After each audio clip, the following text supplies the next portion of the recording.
Our Family Has Cancer Too by Christine Gifford. Illustrations by Jack Lindstrom. A note from the author to children. This book was written to help you explore the world of cancer with your family. Take this time to learn about the disease and ask all the questions that you can. It's important to talk about the feelings you may be having. Fear, sadness, confusion, anger. Cancer isn't fair. But through it all, know that you are loved and that you are special. You can help your family get through this experience because you bring a special piece to the puzzle. You. This book is based on my family's experience. I hope that it helps you as you talk with your family. Thank you for using this book, and remember, don't forget to laugh. Hi, my name is Tim. I'm a 6th grader at Valley View Middle School in Minnesota. I study pretty hard. Math and science are my favorite subjects. I'm a green belt in karate. I play baseball and soccer in the summer, and in the winter I like to ski and snowboard. I'm working toward my tenderfoot rank in Boy Scouts. Oh yeah, I also take piano lessons. I've lived in Minnesota my whole life, and in case you haven't heard, it gets real cold here in the winter. My younger brother Brooks is in 3rd grade. He plays hockey, baseball, and Sega, trades Star Trek and Magic cards, and tries to stay out of trouble, which isn't easy. Most of the time we get along, unless we're fighting over whose night it is to sleep with our dog. By the way, our dog is a tri-colored Cocker Spaniel named Sneakers. We named him that because he has white feet and a black and brown coat. My dad is a salesman, and my mom works as a marketing executive. We live in a cool neighborhood with tons of kids. We all led a pretty normal life until one day, my mom and dad shared some important news. They told us that my mom had cancer. Have you ever heard of the word cancer? Cancer can be a scary word. Just the mention of the word makes my grandma and grandpa cry. They call it the C word because they don't even like to say it. I guess I had an idea of what cancer was. I knew it can make people really sick. Brooks knew a girl in 2nd grade who had a brain tumor, and one of our grandmothers died from cancer too, before Brooks and I were even born. I didn't know that cancer would become a big part of our lives. The day we got the news, the day after Christmas in fact, my mom and dad called a family meeting. Brooks thought we were in trouble and wondered if one of our pets had escaped again. I wasn't too worried, but I could tell by looking at mom and dad that they were concerned about something. Aren't we a lucky family? Dad started out by asking us. Yes, we are, Brooks and I answered. Didn't we have a nice Christmas? Dad questioned as he looked around at all the toys. We sure did, I said, while Brooks nodded his head in agreement. Well, sometimes, along with the good things, some bad things happen to good people, Dad continued. That's when Dad told us Mom had the disease called cancer. Brooks and I weren't totally sure what that meant. Dad explained that Mom was very sick. She looked the same to me and Brooks, but she was crying, which made me feel sad. Dad said she had a lump called a tumor. Mom's tumor was in her breast, but Dad explained that tumors can grow anywhere in the body. Mom said that she was going to be in the hospital to have some surgery that week. The operation would take out the cancer. Mom said that she would only be in the hospital for a day or 2. Can we come to the hospital too? Brooks asked. Dad said we could come to visit, and Mom gave us both a big hug. Is it going to hurt, Mom? Brooks asked, squeezing Sneakers even harder. Mom said, I will probably be very sore and tired after the operation. I'm going to need you both to be very brave. What if the operation doesn't get all the cancer? I asked, moving closer to Mom. Dad told us that just to be sure, Mom was going to have some other treatments too. One was called chemotherapy, and the other one was radiation. Dad told us chemotherapy would make Mom feel sick and that she would probably lose her hair. Cool, I said, not even thinking. Now you'll look like Captain Picard in Star Trek. Mom and Dad laughed, and I felt good that they thought that was funny. Brooks asked Dad why Mom was going to get sick. Dad explained that chemotherapy is a very powerful drug that is going to kill all of the cancer cells. Because the drugs are so strong, he told us, sometimes some of the healthy cells are killed off too. That's why Mom's hair would probably fall out. We didn't like the getting sick part, but we didn't care about Mom's hair. We love her no matter what she looks like. After we finished talking, Brooks and I went back to playing with sneakers and our new toys. But that night, when Mom was tucking me into bed, I asked her if she was going to die. She gave me a big hug and told me she wasn't ready to leave this earth. "I'm going to fight this cancer with all my might," she said. "You and Brooks and Dad are going to help me win." And she said I should be sure to ask her any questions I had, because we were all in this together. I felt better, and I think she did too. I told Mom I loved her, and she said she loved me too. When she left my room, I wasn't quite so scared. The next day, Mom took Brooks and me out to lunch at the malt shop for our favorite, cheeseburgers and strawberry malts. She told us more about the operation she was going to have and said that there were going to be lots of tubes and needles and doctors. We asked a lot of questions, like who will stay with us while you're in the hospital? And will we still be able to go on our family trip over spring vacation? "Either Graham or Dad will be home with you when I'm in the hospital," Mom replied, "and we'll have to see how I'm feeling before we plan any vacations." Brooks asked Mom if cancer was contagious. She said it wasn't, but that she needed to be extra careful not to catch colds or the flu from other people. She needed all her strength to fight the cancer. After lunch, Mom took us shopping for some new tennis shoes, and we stopped to play some video games at the arcade. When we were driving home, Mom said, "When I start my treatments, I may not be able to do all the things that we like to do, like go out for lunch. We'll just have to see how things go." She told us we were going to need to be especially good and that we might have to help out around the house a little more in the days ahead. That night, Brooks and Dad and I talked. We knew Mom was sad that she had cancer because we saw her crying. Suddenly, Dad started crying too, and then Brooks started crying too. Everyone was so sad that Mom said we should have a crying party to get it all out of our systems. Mom and Dad told us that it was okay to be sad, or scared, or angry, because they were too. But if we all stuck together, along with the rest of our family and our friends, we would learn a lot about love and life in the months to come. Already Mom was starting to forget things, like our piano lessons that afternoon. Brooks and I made a promise to give Mom lots of hugs and to be sure to tell her how much we love her. Hey, it didn't just make Mom feel better, it made us feel better too. The next day, Mom went to the hospital for her operation. Mom was in the hospital for 3 days. We visited her every day after school, and she was really glad to see us. She said she was sore, but doctors gave her some pills to make her feel better. We got to sit on her bed and watch a TV that hung way up by the ceiling. Lots of people came to visit, including Graham and Grandpa, our Aunt Pam from New York, and friends of Mom's. One night, I got to eat the ice cream on her dinner tray. Brooks got to buy a candy bar from the vending machine. We missed having Mom home cooking our dinner, but we knew she needed a rest after the operation. The day Mom got to come home from the hospital, we went with Dad to help her.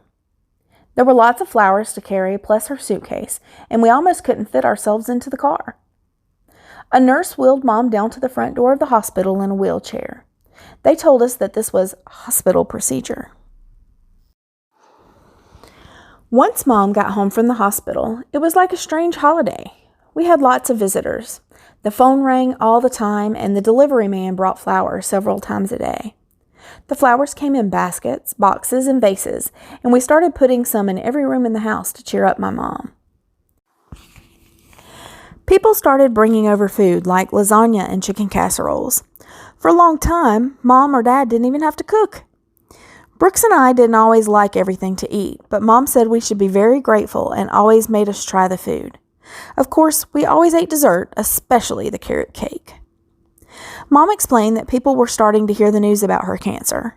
She said it was okay to tell people what had happened to her because our good friends wanted to show their support. Other people who knew our family wanted us to know that they cared about us too. Brooks said he shared the news of Mom's cancer with his class during show and tell. All the kids in his class made Mom a huge get well card. Brooks learned that there are lots of kids in his class who knew about cancer. Tommy's grandfather had prostate cancer 5 years ago. Allison's Aunt Kathy had lung cancer. Kelsey's dad had cancer too. Brooks was glad he shared our news with his friends. A few weeks after Mom's operation, she started her chemotherapy. We went with her to the oncology office one time to see what it was like. The nurse took samples of Mom's blood from her arm. I've done that at the doctor before. Then she got hooked up to a thing called an IV. They gave her a dose of drugs to kill the cancer. We met some really neat people who were also cancer patients. One lady was a school teacher for the 3rd grade, same as Brooks' teacher. She had skin cancer. There was a boy about my age who had cancer too. His cancer was called leukemia, and he said it was cancer of the blood. He and I got to play crazy eights with some cards while he had his treatment. The cancer patients and visitors could watch TV, listen to the radio, or just sleep if they wanted to. The nurses gave me and Brooks some sugar cookies and told us we were welcome anytime. Mom's hair did fall out. Slowly at first, but then it fell out in big clumps. She started wearing wigs and hats. Brooks let her use some of his team baseball caps from his prized collection. Once, she even let our friends see her with no hair at all. After several months of chemotherapy, Mom was ready to start radiation treatments. Dad explained that radiation was high-intensity rays, like from the sun or an X-ray machine, that would burn any cancer cells that were left. When Mom started radiation treatments, the doctor marked her body with big black X's where the cancer had been so that they could find the right spot to radiate each time. She let us come with her to see the radiation too. We saw the big machine that helped get rid of Mom's cancer cells. It looked like a giant spaceship, and we got to talk to Mom through a monitor. We had to watch her treatment from a special room where we could be safe from the radiation rays since they were so strong. Mom had to go to radiation every day for 33 days. Brooks and I made a batch of our special recipe chocolate chip cookies and brought them to the doctors and nurses who were helping our mom get better. They sure were glad to see us. Our friends started getting curious about Mom being bald. Mike down the street said she looked like Uncle Fester. One of my friends said her head looked like a baseball and asked if he could autograph it.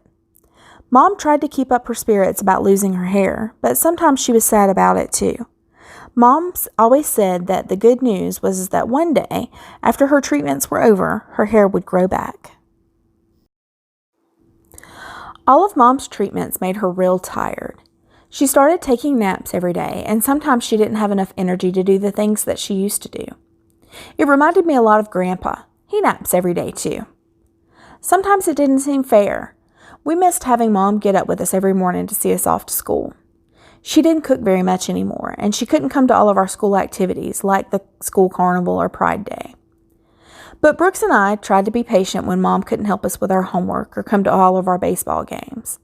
We knew it was important for Mom's recovery for her to get lots of rest. We helped around the house by answering the phone and watering the flowers Mom got. Sometimes we put signs on our front door that said, "Quiet, Mom's sleeping."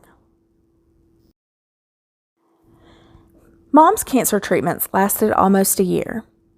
As the months passed by, Brooks and I did things to cheer Mom up. We baked brownies with sprinkles, made special cards, and picked flowers for her from our garden. In the winter, we shoveled snow so Mom could get out of the driveway to her doctor appointments. We helped around the house by picking up our toys and making sure Snickers had water in his dish. Sometimes we bought her presents just to make her laugh. Brooks and I had bought a funny hat with rabbit ears that said, "No hair day." We had a new routine around our house. It wasn't the same as before my mom got cancer, but our family found a way to deal with the changes cancer brought to our house. Sometimes we made jokes about cancer, and sometimes we talked about how much we hated it. Sometimes we still cried or still got scared. We always made sure that we talked about how we were feeling. One day, my mom told us she was having her very last chemo treatment. "We're all going out to celebrate," she exclaimed. "Are you all better, Mom?" asked Brooks, looking her up and down. Mom explained that her cancer was now in remission. This meant that she was healthy again and didn't have to have any more treatments. That day, the nurses gave Mom a cake, a certificate, and a pin that said Survivor. Dad took us all out for dinner, and Mom was laughing and smiling all night long. We learned a lot of new things during Mom's cancer treatment. We made some new friends, and we learned that there are people of all ages with cancer, both adults and kids. It was neat to exchange stories about what was happening with other kids dealing with cancer. Jeff, a kid in my karate class, said his mom had cancer too. They would sit around the dinner table and ask who had the most hair, his bald dad, his bald grandfather, or his mom, who was having chemotherapy. We learned how we can be a better family with lots of love, support, and understanding. It was a difficult and scary experience, but now my mom says that we did it together, as a family. We helped to make my mom get better. But even if she hadn't gotten better, we shared lots of love and had happy times when she was sick, and that's real important. So if cancer comes to your house, to one of your parents, grandparents, uncles, aunts, cousins, or even a brother or sister, don't be afraid. Talk about it with your family. Learn as much as you can. It helps everyone if you can keep your spirits up. Maybe you can even try and make everyone laugh as well as cry. Give lots of hugs and kisses, and help out around the house as much as you can. You will discover a whole lot about love. And remember, you're not alone. Our family has cancer too. Glossary. Big words about cancer. Some of the words you might hear used when someone in your family has cancer. Benign tumor. A growth that is benign does not have cancer and does not spread to other parts of the body. Biopsy. A biopsy is a test to see if cells have cancer. A small piece of tissue or skin is taken out and looked at under a microscope. Blood count. A sample of blood is taken to examine the number of white cells, red cells, and platelets in the blood.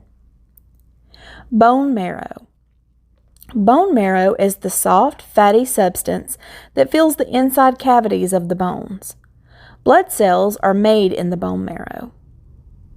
Cancer. Cancer. Cancer is a word to describe a large group of diseases, over 100 of them, in which abnormal cells are growing and spreading. Cancer cells are not normal and do not allow room for the normal cells that our bodies need. Cell. A cell is the basic structural unit of life. All living things are made up of cells. Chemotherapy. Chemotherapy is the use of drugs to treat cancer. Detection. Discovering cancer. Diagnosis. The process of identifying a disease by studying its signs, symptoms, making tests, and using existing information to make an accurate decision. Genes. Genes contain hereditary information that is passed from cell to cell as they grow. IV, or intravenous. Sometimes medicine is put into the bloodstream through the veins. Drugs may drip down from the container through a tube and needle into the vein. Lymph. A clear fluid that travels through the body and contains white blood cells and antibodies. MRI, or magnetic resonance imaging. A test using magnetic fields to produce images of the body. Malignant tumor. A malignant tumor is a big group of cancer cells that may invade other tissues or spread to other parts of the body. Mammogram. A test using low-dose X-rays to produce an image of the breast so the doctor can see if there's a tumor. Oncology. The science dealing with cancer, including its causes and treatments. Prognosis. Prognosis is a prediction of what will happen to the disease. Radiation therapy. Radiation therapy is a treatment of cancer with high-energy rays. The rays may be used to shrink the cancer cells or destroy any cells that are left after surgery. Remission. part or complete disappearance of the cancer as a result of tests and procedures used to treat it. Side effects. Things that may happen to a cancer patient from the treatments for cancer. Some common side effects are hair loss, sickness, mouth sores, or extreme tiredness. Surgery. An operation to remove cancerous tissues from the body or to find out if cancer is present. Tumor. A tumor is abnormal swelling or a mass of tissue. A tumor can either be benign or malignant. X-ray. A test using radiant energy to diagnose or treat cancer and other diseases. The Cancer Club. The Cancer Club was formed in 1995 to produce, distribute humorous and helpful products for people with cancer. Its charge is to lift the spirits of those whose lives have been touched by cancer, the patients, family, friends, caregivers, and survivors. The Cancer Club has a full line of gift items for cancer patients, including books, tapes, custom jewelry, t-shirts, coffee mugs, notepads, etc. A quarterly newsletter is published with humorous and uplifting stories about people dealing with cancer. Christine Clifford, founder and president of the Cancer Club, who also is the author of this book, is available for seminars, workshops, and 30 to 60-minute breakfast, lunch, or dinner speeches. Choose from lectures on healthcare, motivation, self-empowerment, and recovery. Christine addresses conventions, associations, women's events, healthcare-focused events, corporate arena, and public or private sector organizations.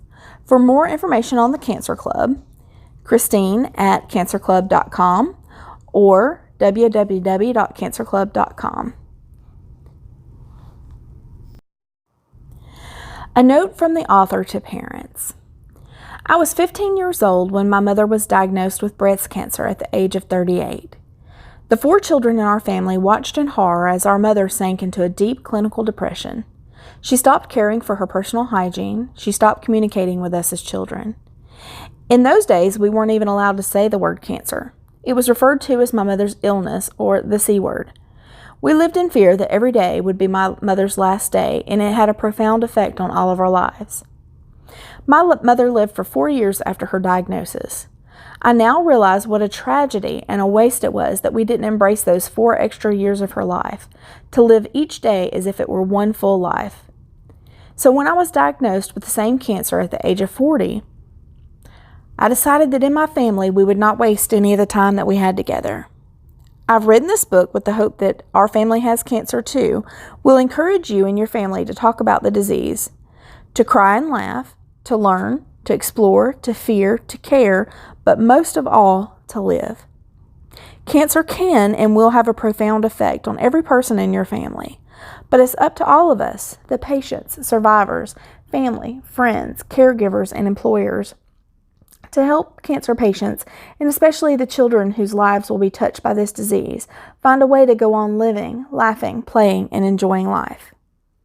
Use this book as an opportunity for you to gather your family in a healthy, family-oriented discussion. Use it as a time to explore the possibilities of treatment, the changes that will take place, and the length of time it is going to take to get through a cancer experience. Encourage your children to ask their questions and then take time to research the answers. My family and I have lived fully for the 2 years since I was diagnosed with cancer. I feel proud that our family hasn't wasted 1 extra minute waiting for something else to happen. I wish you and your family the very best as you live together with your family's cancer experience. And by the way, don't forget to laugh. Real laughter always helps everyone to live and to love better, and that's what really counts. The parents' notes have been sprinkled through this to help your family start discussions. You'll see them set off in boxes like this. However, since this was read aloud and recorded, I've put the parents' notes and boxes to the end so that you can go through and read them and discuss with your children as needed. This book was very helpful when my dad was diagnosed with cancer and my daughter was really little. And I hope that it's very helpful for you guys too. I also put the extra pages where it talks about the kids drawing different things and making lists of things that can help. I added them on to the end of the video so that you could also see them and use them if necessary.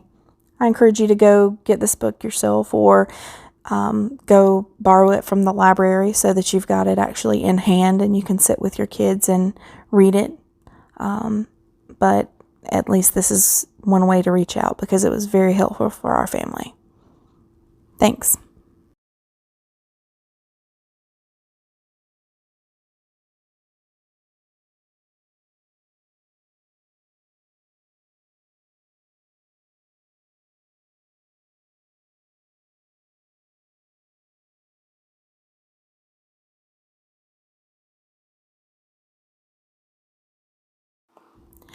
About the author.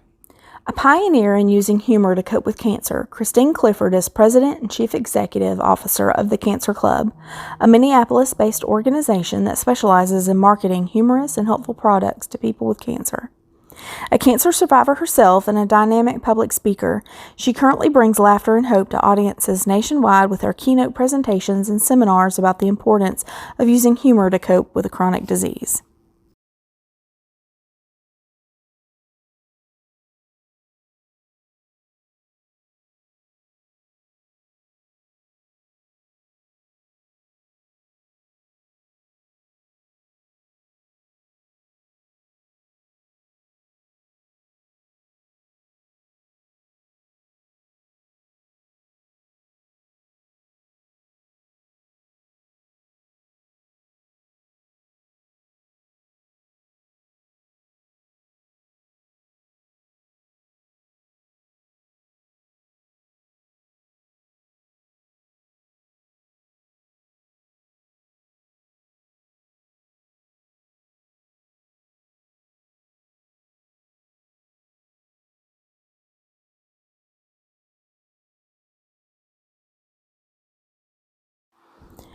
Christine is also the author of 3 other books, including Not Now, I'm Having a No Hair Day, Humor and Healing for People with Cancer, Inspiring Breakthrough Secrets to Live Your Dreams, and Cancer Has Its Privileges, Stories of Hope and Laughter.